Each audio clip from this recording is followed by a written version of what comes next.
Olá a todos, pessoal.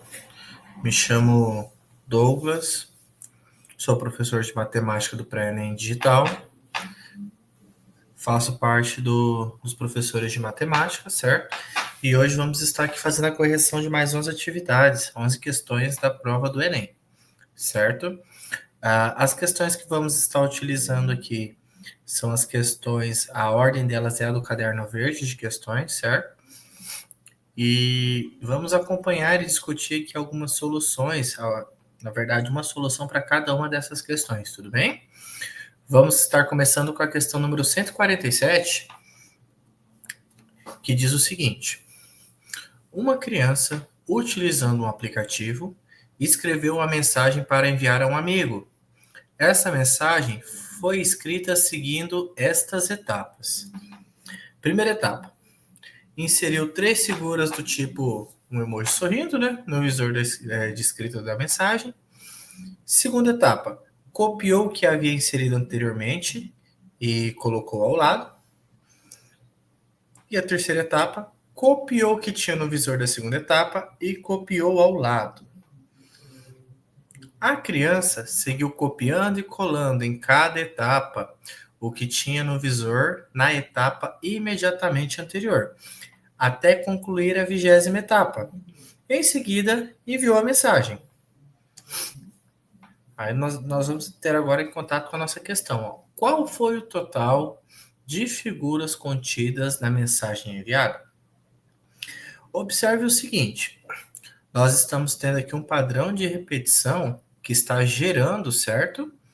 A mensagem que essa criança vai enviar. Então, para que a gente chegue numa resolução objetiva e certeira, é interessante a gente fazer alguns apontamentos aqui, alguns registros. Então, primeiramente, eu vou observar o que aconteceu na primeira etapa. Eu vou contar a quantidade, né, de figuras presentes. No meu caso, 3 figuras. Na segunda etapa, o que eu posso observar? Olha só, que haviam 6 figuras, o que corresponde a eu escrever esse mesmo número da forma 2 vezes 3. Por que eu tentei escrever esse número dessa forma? Para a gente tentar escrever o segundo número sendo alguma coisa semelhante ao primeiro número que a gente encontrou, certo? Como o primeiro era 3, o segundo a gente escreveu da forma 2 vezes 3 para ver se a gente acha algum padrão. Agora, olha só o que aconteceu na terceira etapa. A terceira etapa, há 12 imagens, né? 12 figurinhas. O 12, ele é o número que pode ser escrito da forma 4 vezes 3. E para mim tentar localizar um padrão, eu vou fazer a mesma coisa que eu fiz anteriormente, tentar escrever esse 4 vezes 3 semelhante à escrita da etapa anterior. Ó. Então, o 4 eu posso escrever sendo 2 ao quadrado, né? Vezes o 3. Agora, se eu tivesse aqui a quarta etapa, eu não possuo ela, mas eu consigo imaginar como que ela vai ser. Não é verdade? Como é que a criança fez? Ela copiou a etapa anterior, como diz o enunciado, né? E colou na mensagem. Ou seja, se eu tinha 12 caracteres, passou a ser 24, certo? E o 24 ele é o quê? Ele é o número 8 vezes 3. E assim como a etapa 3, eu consigo escrever esse 8 sendo o quê? 2 elevado ao cubo vezes 3, certo? Observe o seguinte. A terceira etapa, eu posso observar que apareceu ali, ó, um 2 ao quadrado, certo? Na quarta etapa, apareceu 2 ao cubo. Observe o seguinte, o número do expoente da minha potência, ele é uma unidade menor do que a ordem da etapa que eu estou determinando, que eu estou contando, certo? O que nós podemos então levar aqui como uma observação, né, um apontamento? Na 20ª etapa, eu vou ter o número 2 elevado a 19, certo? Porque o expoente é uma unidade menor do que a minha etapa, certo? Vezes 3. O que nos gera, então, como resposta, o item A. Observe que ela é uma questão que não é necessário fazer muitas contas, apenas observar e identificar padrões, ok? Próxima questão. Bom, questão 148. Uma casa de shows terá um evento cujo custo total de produção é de R$ 34.350, sendo que comporta 500 pessoas. O preço do ingresso será de R$ 130 e, normalmente, 60% das pessoas adquirem a meia entrada pagando R$ 65 pelo ingresso. Além do faturamento proveniente da venda de ingressos, a casa de shows vende com 60% de lucro bebidas e petiscos ao público no dia do evento.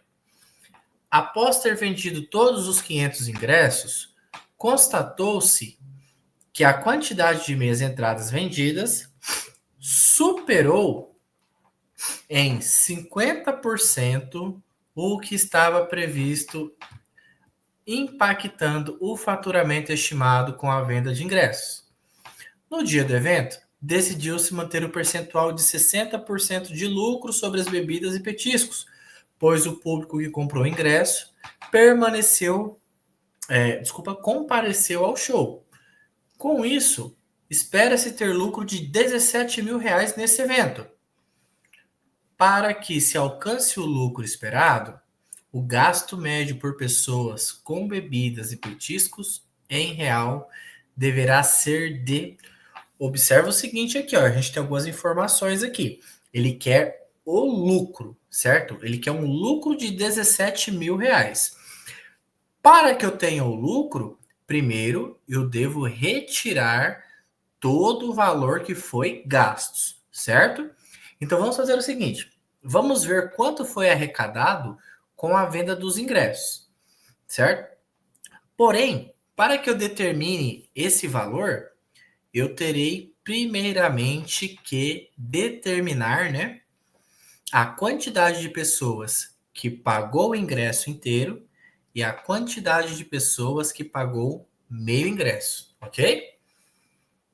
Então, olha só, 60% das pessoas que adquiriram o ingresso adquiriram a meia entrada.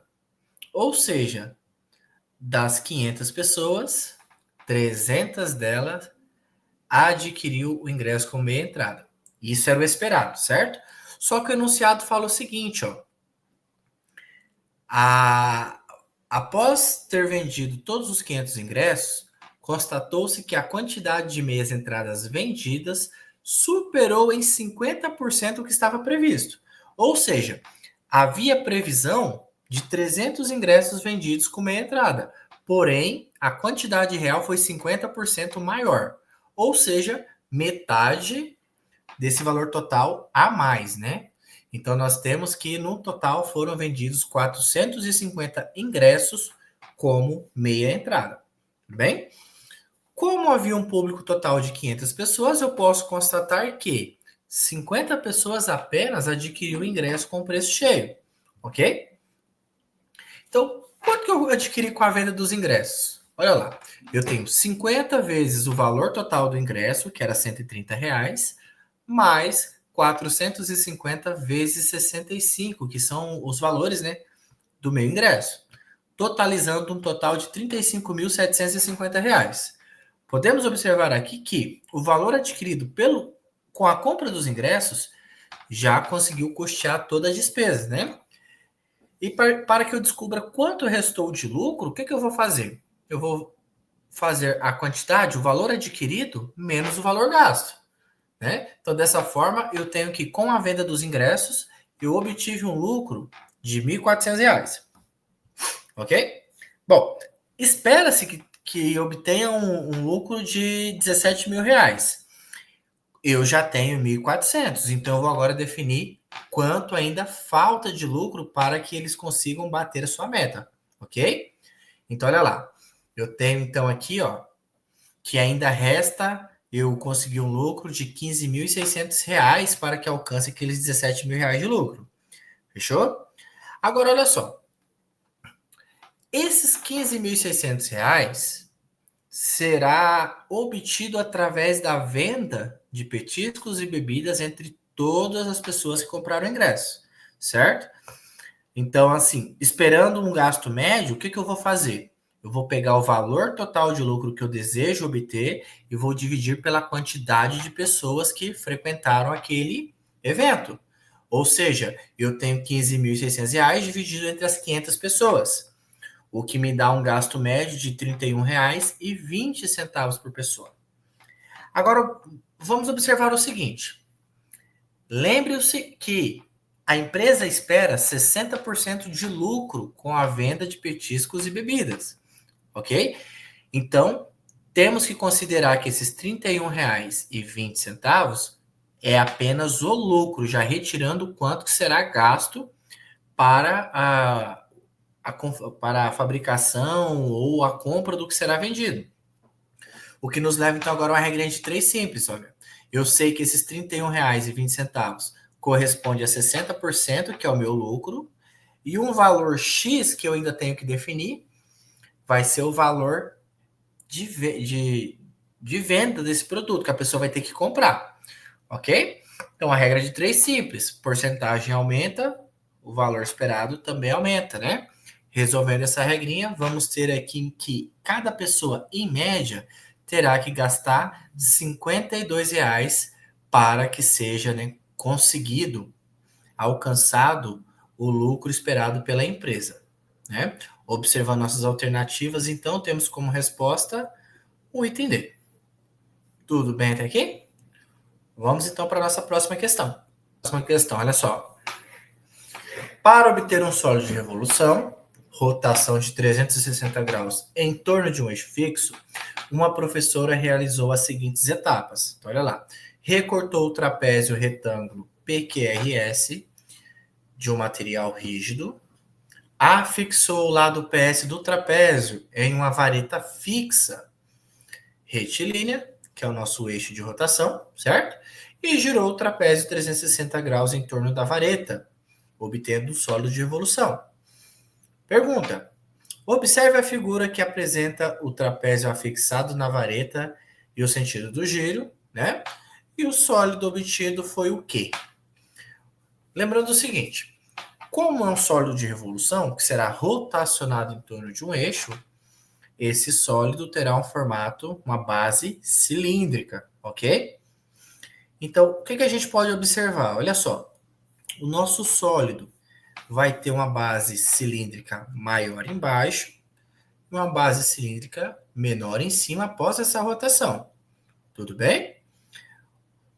Com isso, a gente já pode descartar duas alternativas, que é a letra C e a letra E, que são uma pirâmide e um tronco de pirâmide.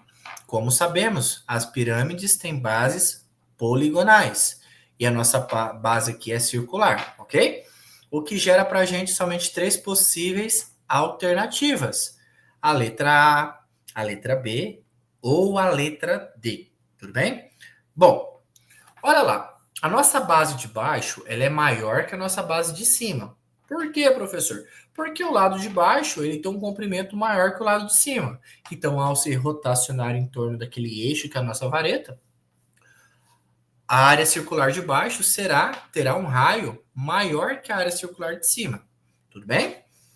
Ou seja, descarta a nossa possibilidade B de ser um cilindro. Que o cilindro ele tem que ter as duas bases circulares de mesmo tamanho, correto?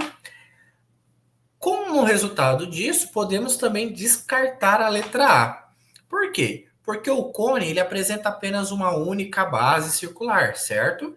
E a parte de cima ela é pontiaguda. Pela a forma do nosso trapézio, não é possível que essa rotação gere um cone. O que sobra para a gente apenas como possível resposta a letra D, nosso tronco de cone, né? Vamos recapitular aqui o que é um tronco, pessoal, de cone, um tronco de pirâmide.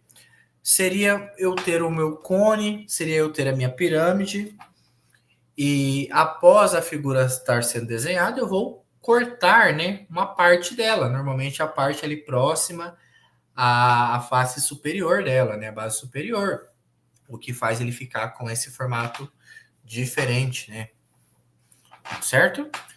Perceba que é uma questão que não é necessário que eu realize muitos cálculos, apenas a observação do enunciado, da figura apontada, né? E tente imaginar, né? Tente visualizar mentalmente como que essa figura será formada após a rotação, ok? Questão 150. Uma questão também que não é muito complicada, mas precisamos tomar cuidado, porque aqui nós vamos precisar de um conhecimento muito importante, ó, uma formulazinha para calcular o que está sendo pedido. O estádio do Maracanã passou por algumas modificações estruturais para a realização da Copa do Mundo de 2014, como, por exemplo, as dimensões do campo retangular. Para se adaptar aos padrões da FIFA, as dimensões do campo foram reduzidas de 110 metros por 75 metros para 105 metros por 68 metros. Em quantos metros quadrados a área do campo do Maracanã foi reduzida? Então veja bem, nós temos a informação que o campo tem formato retangular e temos as dimensões que ele possuía e as dimensões que ele passou a ter. Então, como que eu vou fazer para determinar agora, então, essa diferença entre as áreas? Primeira coisa que eu tenho que fazer é determinar a área inicial do campo e a área final após a reforma. Como que eu faço isso, professor? Bom, eu tenho informação que o meu campo ele é retangular, então eu vou usar a fórmula do cálculo de área de um retângulo. Qual é essa fórmula? Comprimento da base vezes o comprimento da sua altura. Ou então, largura vezes comprimento, né? Qualquer um dos dois jeitos que a gente falar tá certinho. Então vamos estar fazendo isso agora, ó. Então as dimensões iniciais eram 110 por 75, então multipliquei 110 e 75, obtive como resposta 8.250 metros quadrados. Agora eu vou fazer a mesma coisa com a área após, né, as adequações. Olha lá, 105 vezes 68, vou chegar aqui, ó, a 7.140 metros quadrados. Tudo bem até aqui? Então, olha lá. Ele pergunta agora quanto que foi reduzida a área do nosso campo de futebol. Então, o que eu vou fazer? Valor inicial menos valor final. Né? Então, eu vou pegar aqui 8.250 menos 7.140.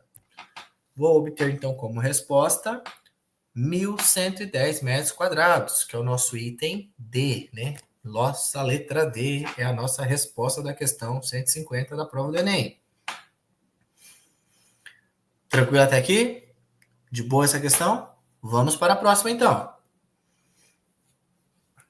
Questão 151, olha só. Não é uma questão muito difícil, mas temos que tomar cuidado com a leitura desse enunciado para não cometer nenhum erro. Olha só. Um artesão utiliza dois tipos de componentes, X e Y, nos enfeites que produz. Ele sempre compra todos os componentes em uma mesma loja. Ok, até aqui? O quadro apresenta os preços dos dois tipos de componentes nas lojas 1 e 2.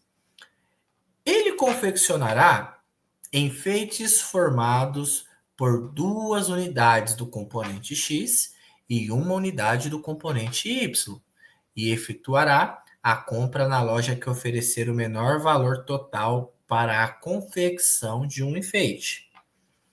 Então, lá vem a nossa pergunta, ó. O artesão efetuará a compra na loja. Então, vamos determinar quanto que ele gastou, né, para confeccionar um desses artefatos, né, um desses artesanatos dele. Olha só, observa aqui comigo o seguinte: ele gasta duas unidades do componente X para fazer esse artesanato e gasta uma unidade do componente Y também. Então eu vou pegar as informações que eu possuo aqui na minha tabela e vou ver quanto que ele vai gastar para fazer esse artesanato na loja 1 e na loja 2. Olha só, na loja 1 eu vou ter dois componentes X.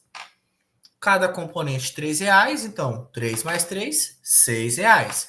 Eu vou precisar também de um componente Y, né? Que custa R$1. Então, R$6 mais R$1, vou gastar um total de R$7, ok?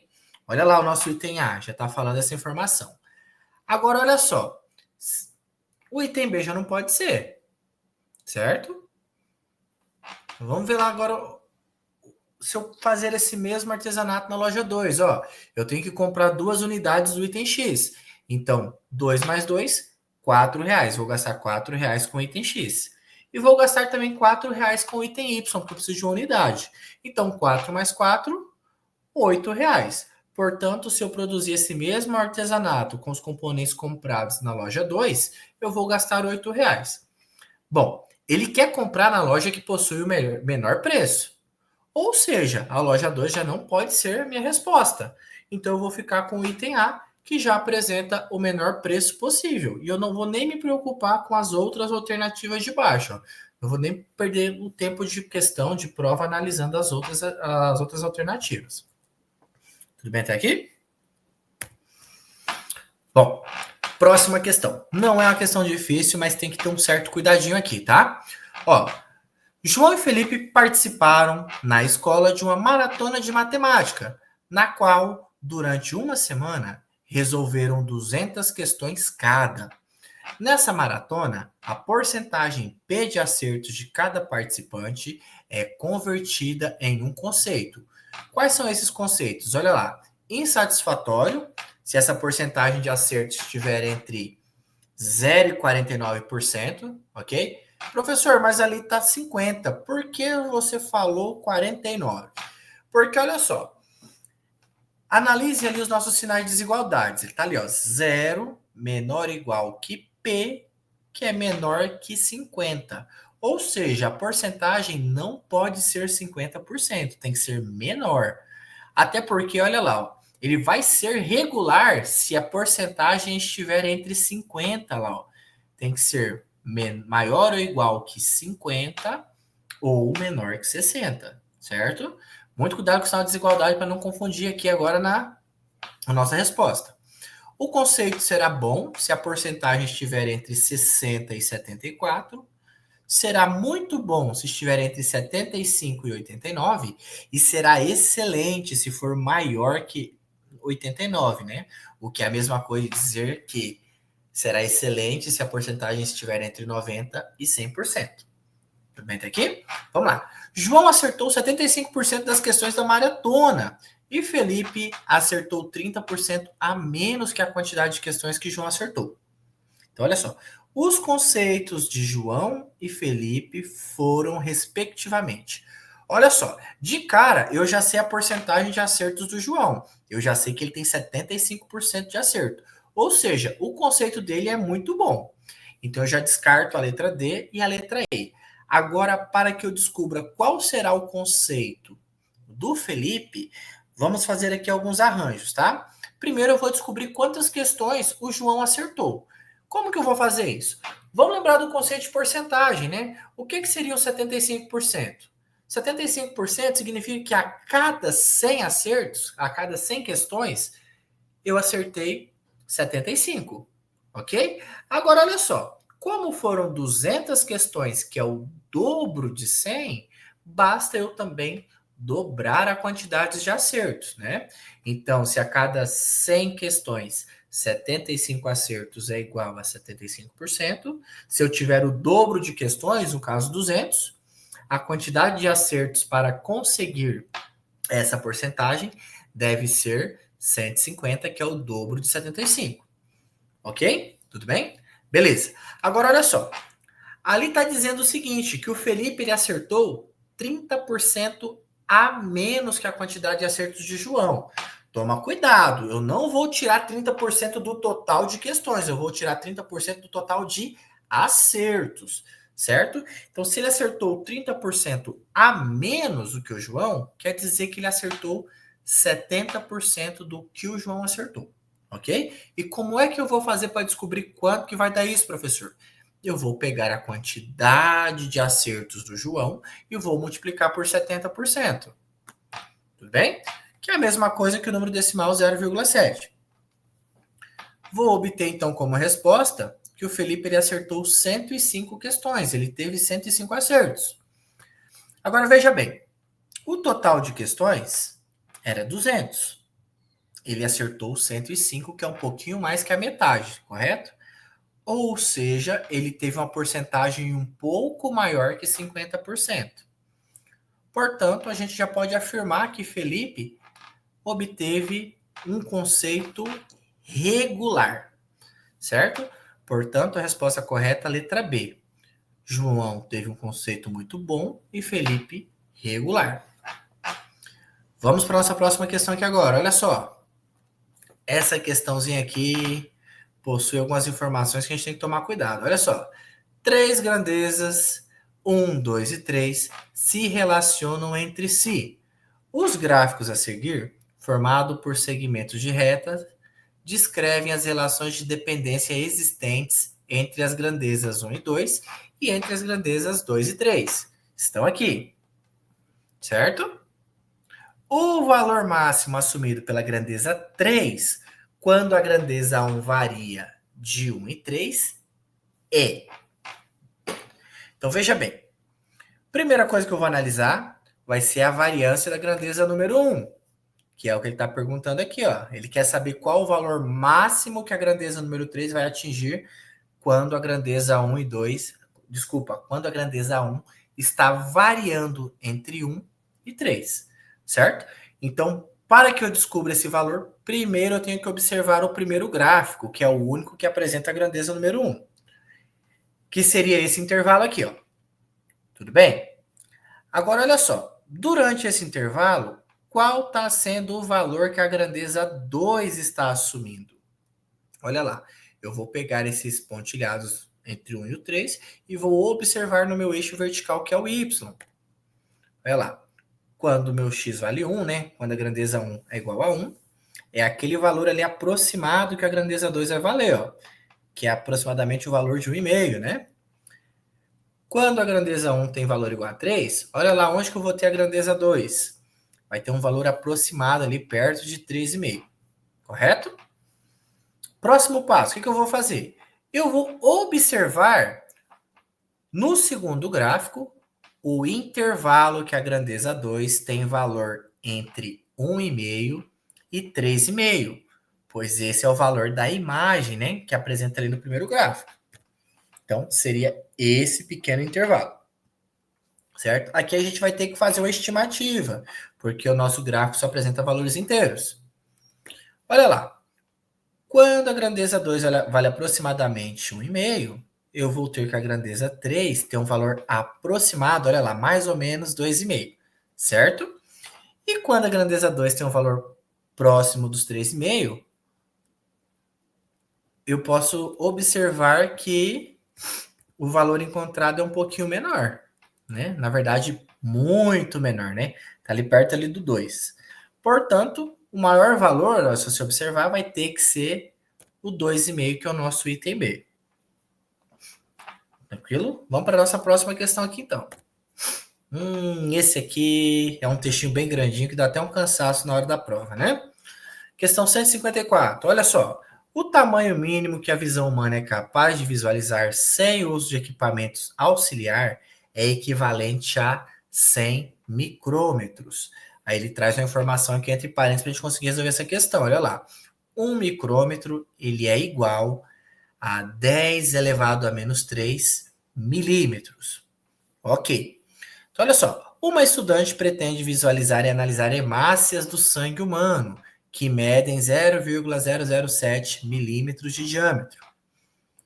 Ela adquiriu um microscópio óptico que tem uma lente ocular que amplia em 10 vezes a imagem do objeto em observação, e um conjunto de lentes objetivas com essas capacidades de ampliação. Então, a lente número 1 amplia 2 vezes, a lente número 2 amplia 10 vezes, a lente número 3 amplia 15 vezes o tamanho da imagem, a lente número 4, 1 vez e 1 décimo, e a lente número 5, 1 vez inteira e 4 décimos, certo? Da imagem. Bom, o funcionamento desse microscópio permite o uso da lente ocular sozinha ou a combinação dela com uma de suas lentes objetivas, proporcionando, neste caso, um aumento de sua capacidade de ampliação final, que é dada pelo produto entre as capacidades de ampliação da ocular e da objetiva. Essa estudante pretende selecionar a lente objetiva de menor capacidade de ampliação que permita, na combinação com a ocular, visualizar a hemácia do sangue humano. A lente objetiva a ser selecionada pela estudante é a... Então vamos lá. Primeira coisa que eu vou fazer, olha só. Eu tenho que comparar o tamanho do objeto que o nosso sistema de visão consegue identificar, consegue visualizar, com a medida da célula que será observada, certo? E isso eu vou fazer de que maneira?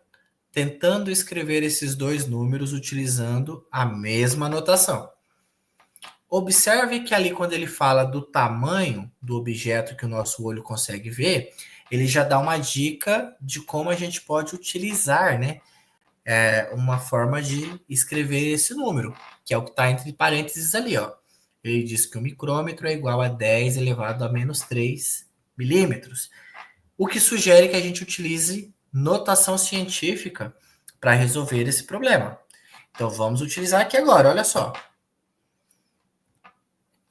O micrômetro, ele é a mesma coisa que 1 vezes 10 elevado a menos 3. O professor só colocou um ali na frente multiplicando, não vai alterar muita coisa, né? Mas aqui na hora da gente executar o nosso processo aqui de construção da solução vai nos ajudar, nos auxiliar a compreender o que está acontecendo.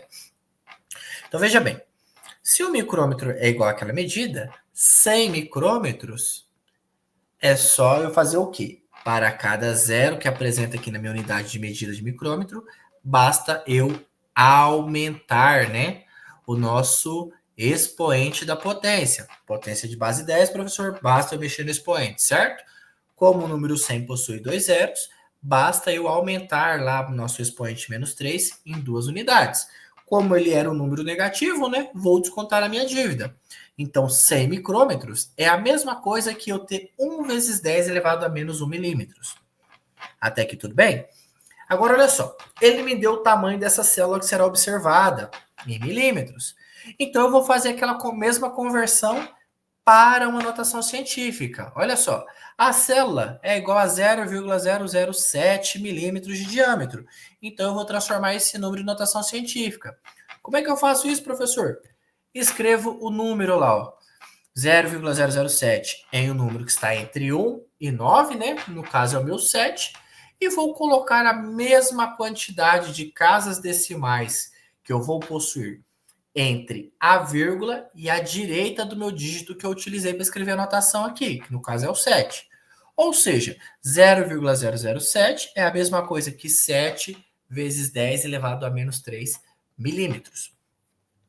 Bom, agora eu tenho que tentar identificar aqui, ó, qual vai ser o tamanho mínimo da lente que eu vou usar para que ela consiga visualizar essa célula, certo?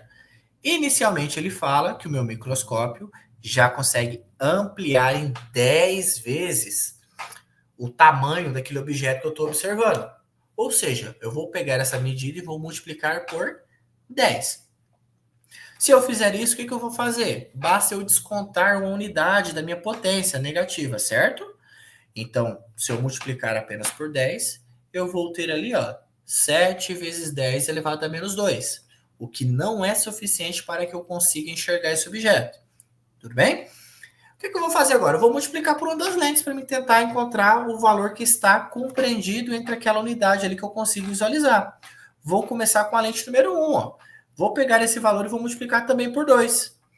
Então, com a lente número 1, eu vou ter a seguinte informação, ó, que o tamanho, a ampliação, vai fazer com que eu visualize esse objeto no tamanho de 14 vezes 10 elevado a menos 2. Certo? Só que como a gente está usando a notação científica, e o 14 ele é um número maior que 10, eu vou transformar esse número novamente em notação científica. Como é que eu faço isso, professor? Passo a vírgula entre os dois e desconto mais uma casa após a vírgula, né? Desculpa, mais um número no expoente lá da minha potência. Ou seja, 14 vezes 10 elevado a menos 2 é a mesma coisa que 1,4 vezes 10 elevado a menos 1. Ok? Observa o seguinte, 1,4 ele é um número maior que 1, certo? E a minha potência de 10 está com o mesmo expoente do que o comprimento que o olho consegue visualizar o objeto. Ou seja, a número 1 satisfaz, né, a lente número 1 satisfaz a condição para que seja possível visualizar essa célula. Ok? Professor, a lente 2 e a lente 3, eu preciso testar elas? Não, eu não preciso, porque se com 2 vezes de ampliação eu já consegui visualizar, né? Com 10 ou 15 vezes eu também vou conseguir, mas não vai ser a menor possível. E o problema está sugerindo, né? Está pedindo para que a gente determine qual que é a menor lente possível que torne capaz a visualização dessa célula. Portanto, já temos a nossa resposta. Letra A, lente número 1. Certo? Vamos seguir aqui para a próxima questão. Questão 155. Olha só, essa questão aqui foi motivo de polêmicas aí na internet, né? Quem acompanhou aí os acontecimentos, as primeiras correções após a prova do Enem. Muita gente até cogitou essa questão ser anulada, né? Mas nós vamos ver que ela não é complicada, não. Foi um equívoco na leitura, na hora do nervosismo da prova, que levantou essas suspeitas. Olha só. Ao calcular a média de suas notas em 4 provas, um estudante dividiu por engano a soma das notas por 5. Com isso, a média obtida foi 1 unidade menor do que deveria ser, certo? Caso fosse calculado corretamente. O valor correto da média das notas desse estudante é. Então, ele quer que a gente determine qual foi o valor da média que esse estudante ele conseguiu, obteve, né? Se ele tivesse calculado a média da forma correta. Observe o seguinte nessa questão. Eu posso tentar fazer aqui aquela questão da tentativa. Pego o item A, multiplico por 4, já que a média seria dividida por 4. Depois eu faço a mesma coisa com 5 para ver o que vai acontecer. Porém, tem uma solução aqui um pouquinho mais interessante da gente comentar que pode ser realizada, tá? Observe o seguinte. Independente dele ter dividido por 4 ou por 5, o valor da soma de suas notas ele calculou corretamente, é o que dá a entender o enunciado, certo? Então, esse valor eu ainda não sei quanto que é, mas eu posso afirmar que o valor que ele dividiu por 5 e o valor que ele deveria ter dividido por 4 é o mesmo. Então, vamos chamar esse valor de um valor X. Tudo bem? Bom, eu ainda também não conheço o valor que deveria ter sido atribuído de média para esse estudante. Então, eu vou chamar esse valor de um valor Y. Um valor qualquer aí que é diferente da soma de suas notas. Por isso que a gente vai usar 2 letras diferentes. Ok? Então, eu posso concluir o seguinte, ó. O valor X, que é a soma de suas notas dividido por 4, tem que ser igual ao Y, que é a sua média, né? Eu chamei de X a soma de suas notas e Y a média dessa soma, ok? Até aqui tudo bem? Agora, o que eu sei? Olha só. Como ele cometeu um engano e dividiu por 5 ao invés de 4, né? A média que ele encontrou foi 1 unidade menor, ok? Então, eu vou utilizar essa informação juntamente com esse primeiro modelo, essa primeira expressão algébrica que a gente formou aqui, ó. O que eu posso fazer aqui? Ó? Esse 4 que está dividindo meu x, eu posso passar ele para o outro lado multiplicando. Então, eu posso concluir que a soma dessas notas, esse valor x, tem que ser igual a 4 vezes a sua média. Beleza? Agora, vamos construir um modelinho semelhante ao caso que ele cometeu o erro, certo? Ele pegou a soma de suas notas e dividiu por 5. E ele obteve como resultado uma média que é 1 unidade inferior à média real. Então, eu peguei aquele valor y de sua média e subtraí 1 unidade. Tudo bem até aqui? Agora, o que eu vou fazer? Olha só, observe que nas 2 equações eu tenho o x e eu tenho o y, que são as mesmas letras. E na primeira equação eu já isolei o meu x ali, ó. O meu x ele é igual a 4 vezes o valor da média correta desse estudante. Então, o que eu vou fazer? Vou pegar a equação número 2 e vou substituir esse x pelo valor y que eu encontrei lá em cima, certo? E, ao mesmo tempo, eu já passei aquele 5 que estava dividindo para o outro lado da igualdade multiplicando. Ok? Então, eu obtive a seguinte equação. 4y tem que ser igual a 5y menos 5, né? Porque o 5 que estava dividindo passou para o outro lado multiplicando o y e o número 1. Tudo bem? Agora, olha só. A equação que eu obtive não parece assim bastante com a equação do primeiro grau? Na verdade, ela não só parece como ela é. Então, eu vou resolver da mesma forma que eu resolvo a equação do primeiro grau.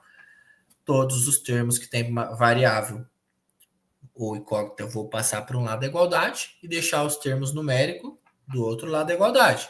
E caso eu tenha que alterar um termo de lado da igualdade, né, eu vou alterar, vou inverter o sinal que ele possui. Ok?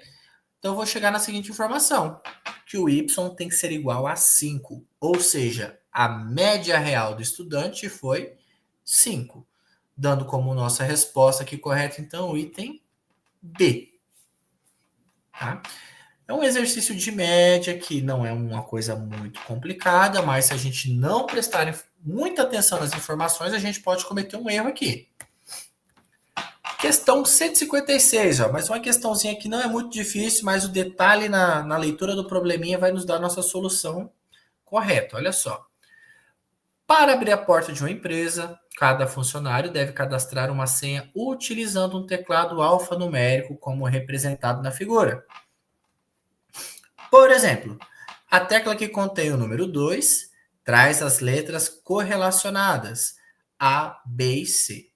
Cada toque nessa tecla mostra sequencialmente os seguintes caracteres: 2, A, B e C. Ou seja, se eu apertar uma vez a tecla, o que vai aparecer no leitor é o número 2. Se eu apertar 2 vezes, vai aparecer a letra A, 3 vezes a letra B e 4 vezes a letra C. Ok?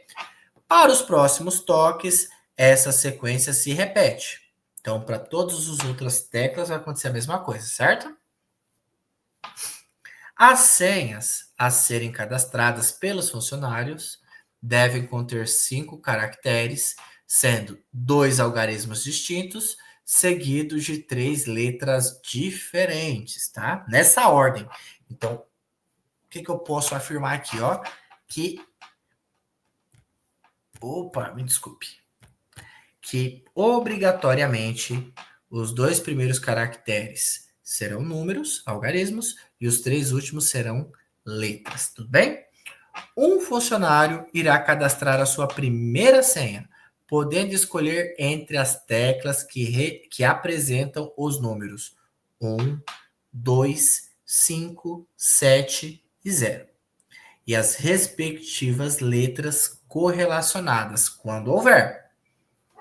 Por que ele fala quando houver, professor? Observe que o dígito 1, a tecla número 1 e a tecla número 0 não apresenta nenhuma letra, certo? Então vamos lá. O número de possibilidades diferentes que esse funcionário pode cadastrar sua senha é... Então vamos lá. Observe o seguinte, que eu vou ter aqui uma combinação agora entre essas teclas para formar uma senha, onde essa senha obrigatoriamente tem que ter os 2 primeiros dígitos sendo números e os 3 últimos dígitos sendo letras, tá? E cada uma desses dígitos, cada um caractere dessa senha tem que ser diferente. Eu não posso repetir o mesmo número e não posso repetir a mesma letra, certo? Então vamos analisar aqui, ó. Eu tenho um total de 5 números que eu posso escolher aqui para formar a minha senha.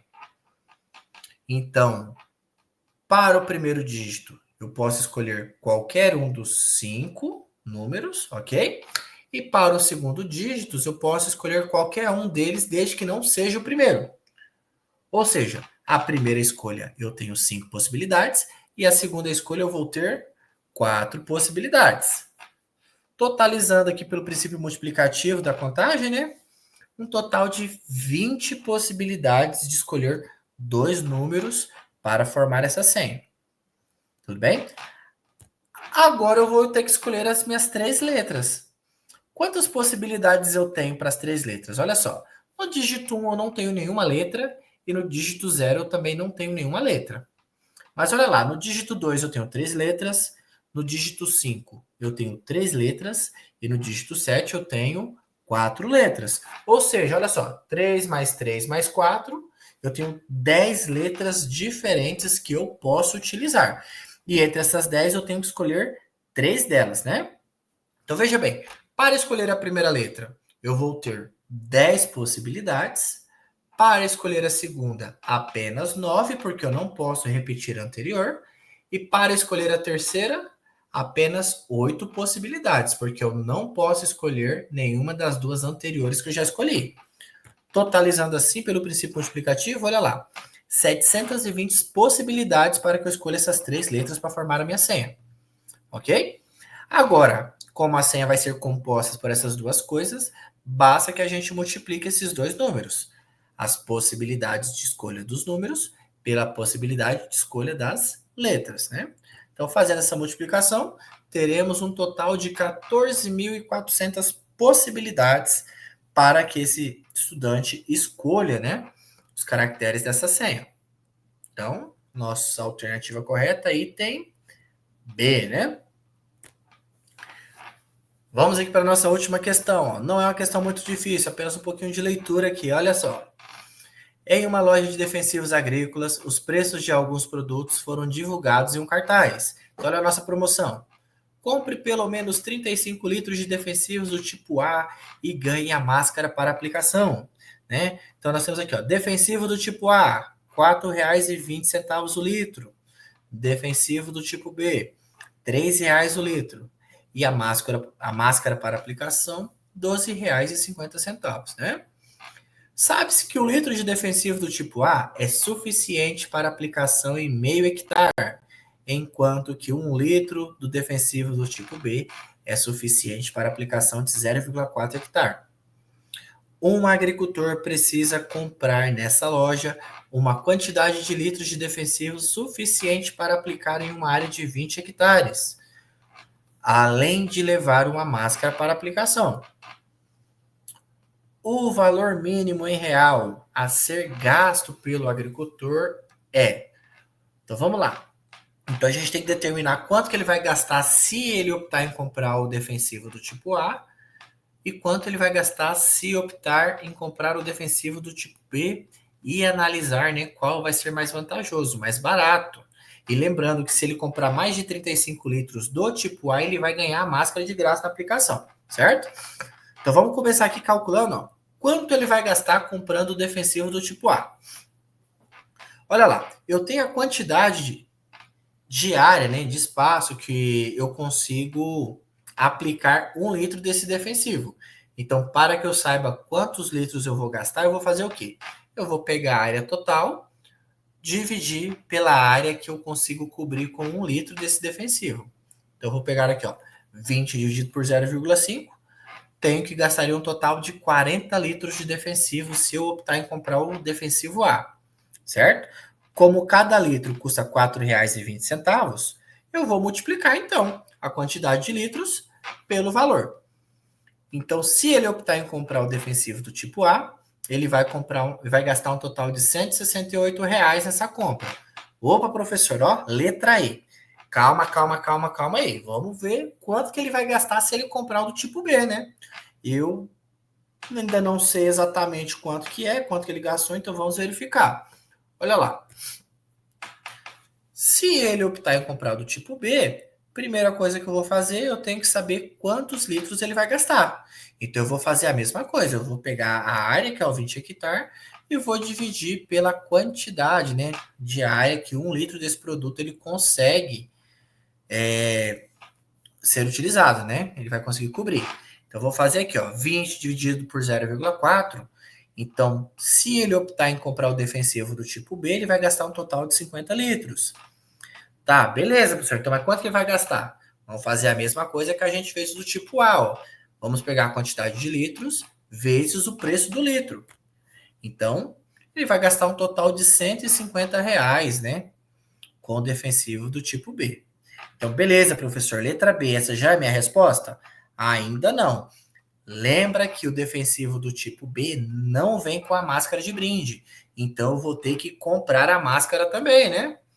Então, olha lá, se eu pegar esse defensivo mais o valor da minha máscara, eu vou ter gasto um total de R$ 162,50, que ainda é mais barato, né, do que comprar o defensivo do tipo A.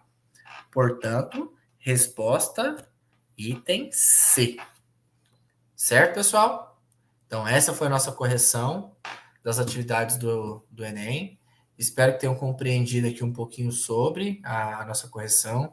Qualquer dúvida, entre em contato, pode mandar mensagem que o professor vai estar aqui à disposição para tirar as dúvidas de vocês, tá?